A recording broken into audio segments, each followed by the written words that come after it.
Imagine a group of people sitting in just a quiet room, staring at a blank wall, and they are just thinking about playing the piano. Right. Subscribe! Just totally in their own heads. Exactly. For 2 hours a day, 5 days a week, their fingers never so much as brush a physical keyboard. They are purely, just mentally rehearsing the physical actions. Which sounds completely wild. It does, but yet, when researchers put them through functional brain scans, those people grew the exact same new neural networks as a control group who actually physically practice the piano for the same amount of time. Which, that completely shatters the barrier between what we consider like objective reality and our internal world. The brain fundamentally, it just could not distinguish between a vividly imagined event and a physical one.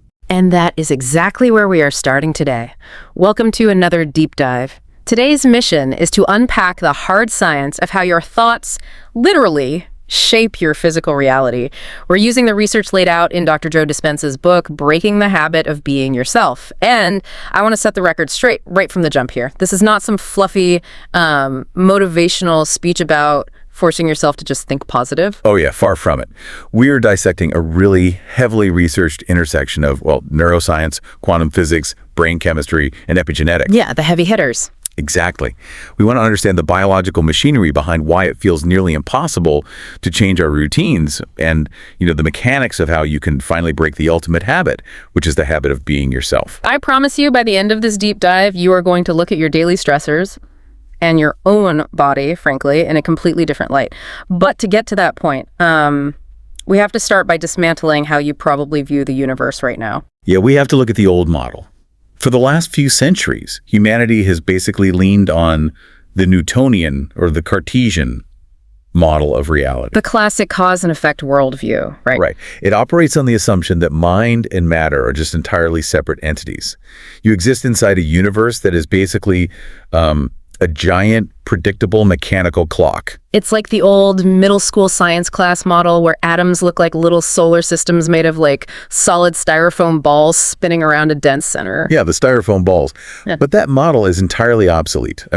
Quantum physics proved that when you zoom in on the subatomic level, the electrons and particles that comprise every single thing in your physical world, those atoms are not solid objects. Not at all. Right. An atom is actually 99.9999999% empty space and pure energy. Okay, let's unpack this immediately because I have a massive problem with that statistic every time I hear it. Oh, sure. Most people do. If my body, my house, and my car are fundamentally made of 99.99999% empty energy, why does waking up on a Monday morning feel so incredibly heavy and solid? Right. If I stub my toe on the bed frame, that doesn't feel like empty space. It feels like dense, painful matter. Yeah, it hurts. But to understand why the world feels so solid, you have to look at a quantum mechanics principle called the observer effect. Okay. In the quantum field, electrons don't just sit there as tiny, solid rocks waiting to be looked at. They exist as these invisible waves of probability. Like they could be anywhere. Exactly. They're literally everywhere and nowhere simultaneously in a state of pure potential.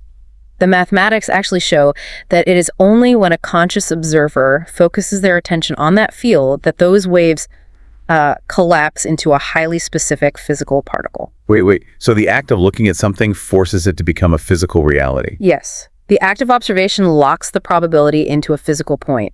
Now, if we want to bridge the gap between a subatomic electron and your Monday morning commute. Please do, because I need to know why I feel so stuck. Well, human biology is just an incredibly dense network of these quantum fluctuations. Yeah. You feel stuck and heavy and victimized by your circumstances because you are continuously, obsessively focusing your attention on the exact same tiny 0.00001% of physical matter. My problems. Your bodily aches, the traffic, the impending deadline.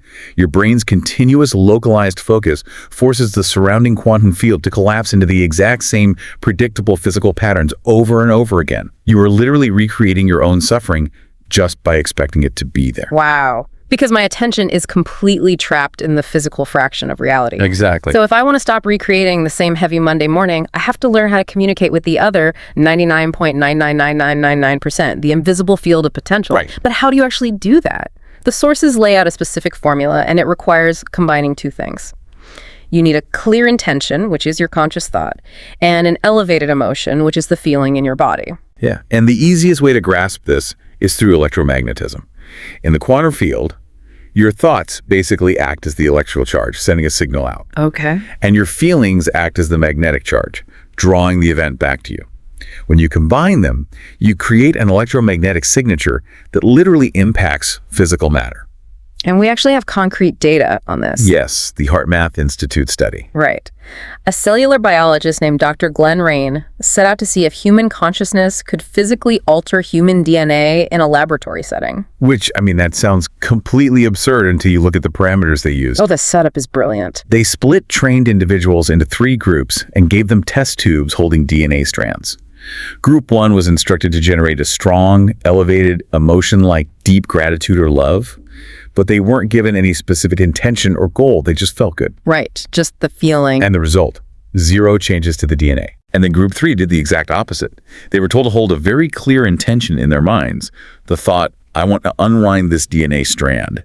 But they were specifically instructed not to feel any elevated emotion while doing it. So no feeling, just the thought. Exactly. And the result was the same. 0 structural changes to the DNA. It's like having the GPS destination plugged in, but there's no fuel in the engine.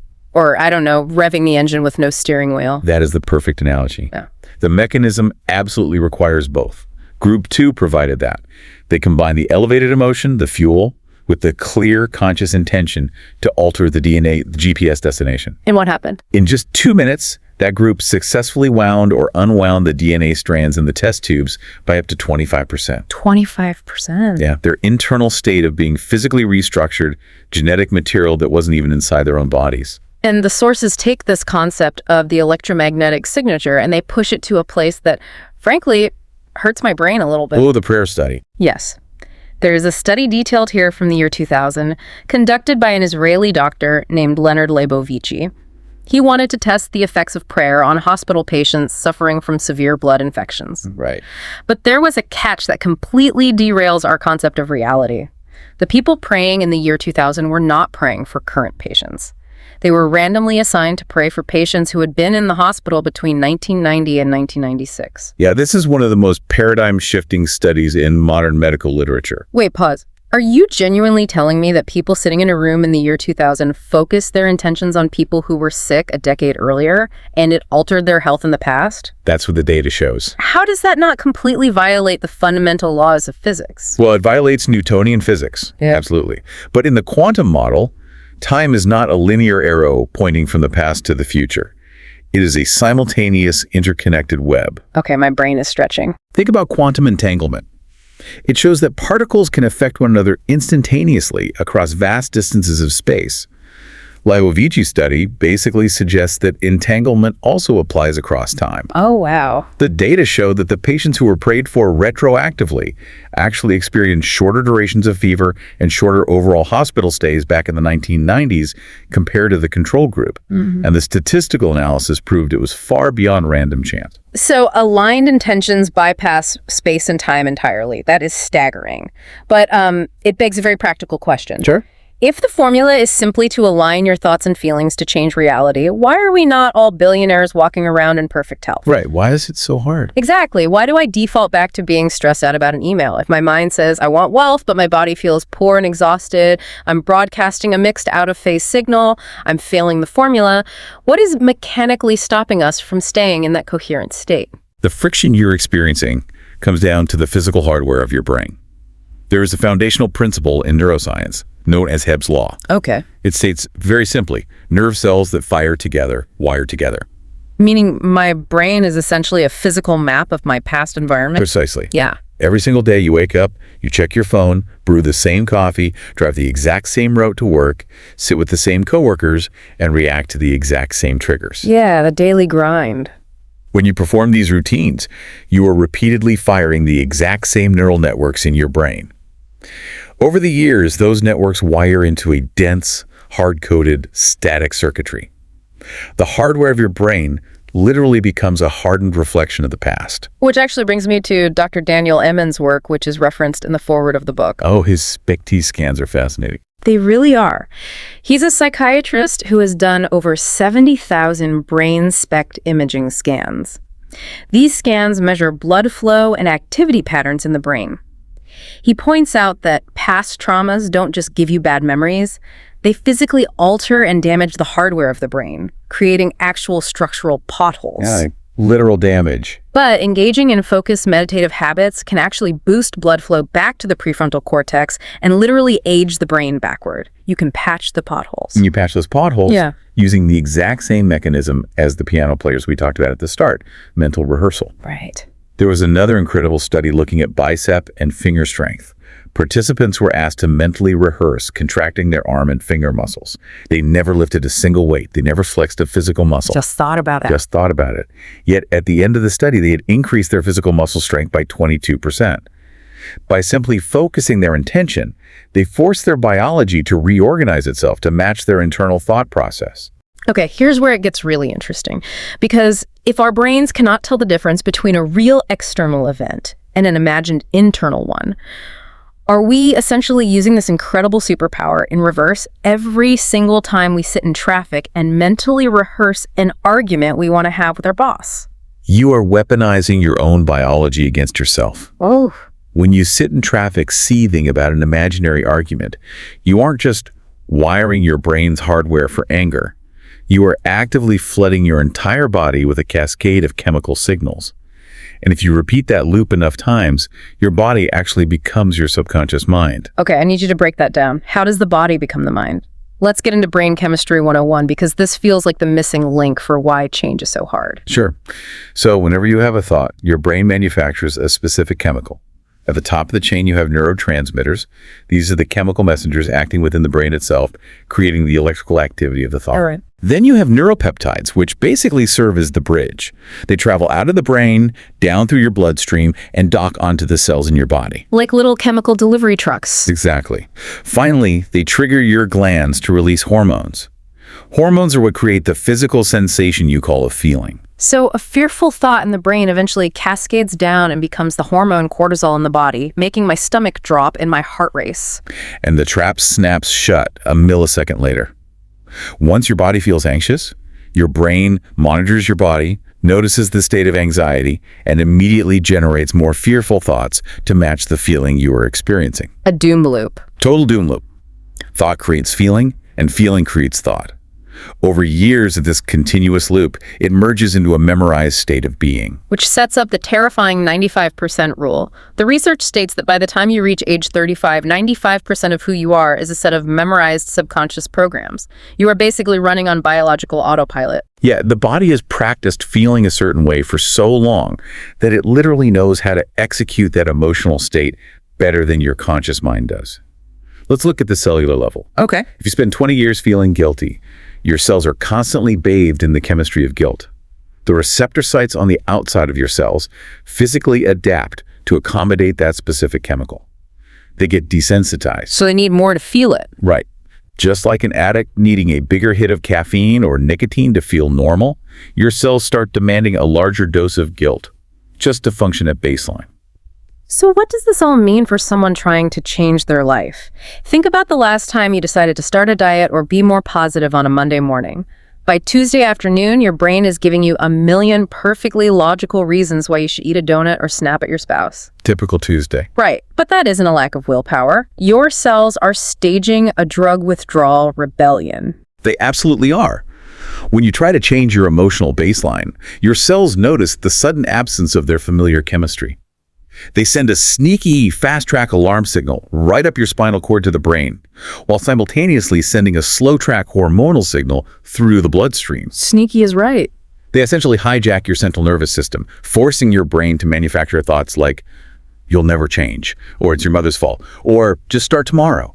Your body is actively fighting to get you to feel bad again, solely to get its chemical fix. This explains so much. This is exactly why standing in front of a bathroom mirror, forcing a smile and repeating positive affirmations feels so exhausting and fake. Yeah, it feels like a lie. It does. You are trying to use the 5% of your conscious mind to yell at a body that is 95% chemically addicted to being miserable. The math just doesn't work. So how do we break a bodily addiction that is literally coded into our cells? You have to look at the emerging science of epigenetics. For a long time, the scientific dogma was genetic determinism, the bleak idea that your DNA is a set blueprint. Like, you get what you get. Right. If you inherit the gene for a disease, you're doomed. Epigenetics, which translates to above the gene, dismantled that. It proves that genes do not dictate your fate. The environment signals the gene to turn on or off. But more specifically, it's not the external environment itself. It is the cell's perception of the environment, which is dictated by your emotional reaction. Meaning the blueprint stays exactly the same, but the contractor reading the blueprint can build a completely different house based on your mood. That's a great way to put it. The sources actually point to a brilliant study from Japan that illustrates this perfectly. Researchers took a group of type 2 diabetics who were insulin dependent. They measured everyone's fasting blood sugar. Then they split them up. One group sat in a room and watched a super dry, boring lecture for an hour. Seems awful. It does. And the other group watched a hilarious comedy show. After the hour was up, the researchers checked their blood sugar again. And the results are wild. The group that watched the boring lecture saw their blood sugar spike dramatically, requiring insulin injections. But the group that watched the comedy show and laughed for an hour, their blood sugar remained significantly regulated, staying just slightly out of normal range. And the researchers proved it wasn't just because laughing burns physical energy. They actually sequenced the genes of the participants and found that the elevated emotion of joy had altered 23 different gene expressions. 23 genes. Yeah. The chemical bath of joy neuropeptides penetrated the cell walls and turned on the specific epigenetic switches that naturally regulate blood sugar. That is the profound biological difference between living in survival mode versus creation mode. Consider a deer grazing in the wild. A predator attacks, the deer's fight-or-flight sympathetic nervous system kicks in, flooding its body with adrenaline, and it runs for its life. Pure survival. Right. But 15 minutes later, once the threat is gone, the deer goes back to grazing. The stress hormones dissipate, and its internal biological balance is fully restored. Short-term stress is highly adaptive. But humans, we kind of ruined it. We did. We possess the unique cognitive ability to trigger that exact same massive biological cascade just by thinking about an upcoming presentation or remembering a bitter divorce. We take a mechanism designed for a 15-minute sprint away from a lion, and we turn it into a chronic 247 state of emergency. And when you remain in chronic stress, your body is continually stealing vital energy from your immune system, your digestive system, and your cellular repair mechanisms to prepare to fight a lion that doesn't actually exist. It's exhausting just thinking about it. It is. Furthermore, living in this survival state changes our psychology. The stress hormones force us to hyper-focus on what the book calls the big three: your body, your environment, and time. You become entirely obsessed with your physical pain, your bank account, what people think of you, and how little time you have left to fix it all. It grounds your attention entirely into heavy physical matter, and that totally disconnects you from that 99.99999% of quantum potential we talked about at the beginning. Exactly. But you can reverse this. The story of Bill in the book is the ultimate proof of escaping the big three. Bill was a 57-year-old roofing contractor who kept getting diagnosed with malignant melanoma. He went through surgery, chemo, radiation, and the cancer just kept coming back. It's a tragic cycle. It really is. But finally, he took a hard, honest look at his life and realized he had been harboring intense resentment for over 30 years because he had been forced to give up his dream of being a musician to work in the family business. Which means his body had completely memorized the chemistry of bitterness. His internal environment had been continuously bathing his cells in stress hormones, signaling the exact same genetic buttons for 3 decades. He had literally created a biological environment where cancer cells thrived. So Bill takes drastic action. He leaves his familiar triggers behind and goes down to Baja, Mexico for a retreat. For the first week, he does nothing but become hyper-aware of his unconscious thoughts. Every single time he felt the familiar rush of resentment creeping in, he consciously stopped it. He had to suffer through the cellular drug withdrawal. Exactly. He broke the chemical addiction. Then, in the second week, he started actively mentally rehearsing a brand new personality. He focused intensely on how he would react to his family with compassion and generosity instead of bitterness. He was rewiring his neural networks and signaling new genes in new ways. By changing his emotional state, he altered his electromagnetic signature before the physical reality of healing had even occurred. And then? Shortly after returning home, the tumor on his calf literally fell off. He went to his doctor and was declared completely cancer-free. His new state of being had created an internal biological environment where those cancer cells simply could no longer survive. It's unbelievable. He essentially transcended the big three. I like to compare this process to entering a flow state. If you've ever played an instrument or gotten lost coding a program or painted something, you know exactly what that feels like. Oh yeah, losing yourself in the work. Right. You completely forget about your body. You don't feel the ache in your lower back. You detach from your physical environment. The room around you just fades away, and you completely lose track of time. 3 hours pass in what feels like 10 minutes. In those moments of total coherence, your frontal lobe is fully engaged and you're acting as a creator, pulling a new reality straight from the quantum field. That flow state is the exact gateway required to break the habit of being yourself. You have to stop reacting to the external environment. You have to stop letting your body run the show based on its subconscious chemical addictions. And you have to sever your emotional ties to the memories of the past. Which brings us to the end of our deep dive today. We've gone from the empty space of the subatomic quantum field all the way down to the starving receptor sites on your cells and seen exactly how tightly your mind and matter are entangled. You are not a victim of your biology. You are the architect of it. And to leave you with one final provocative concept to mull over. Yeah. We have all been deeply conditioned by the Newtonian world, the world of strict cause and effect. We have been trained since childhood to believe that we need a physical reason to be grateful. We wait for the promotion, we wait for the clean bill of health, we wait for the perfect relationship to manifest first, and only then do we allow ourselves to feel joy. Right, the outcome dictates the feeling. Exactly. But the quantum model proves that reality actually works in reverse. If you can cultivate deep, profound gratitude for an event before it occurs in your physical environment, you are sending a coherent biological and electromagnetic signal out into the quantum field that the event has already happened. You are collapsing the wave of probability into a particle ahead of time. It is the ultimate hack to the system. So as you go about your day-to-day, sitting in traffic or waiting in line for coffee, we want you to ask yourself, what would you give thanks for right now if you fully believed it was already yours?